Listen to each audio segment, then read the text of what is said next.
যখন রমজানের প্রথম রাত আসে,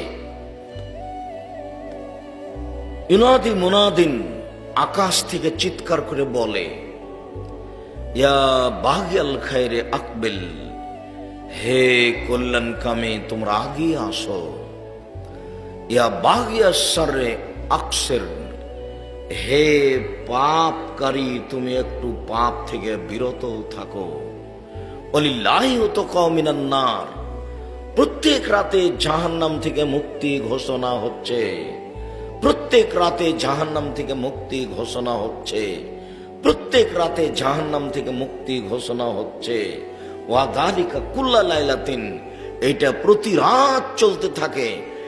এই যে রমজানের রাত শুরু হলো, সেদিন থেকে আকাশের দরজা খুলে দেওয়া হয়েছে একবারে পুরো রমজান। আমি আর আপনি বুঝতে পারিনি রমজান কি জিনিস, যার কারণে আমাদের কাছে আসে আর চলে যায়, আসে আর চলে যায়।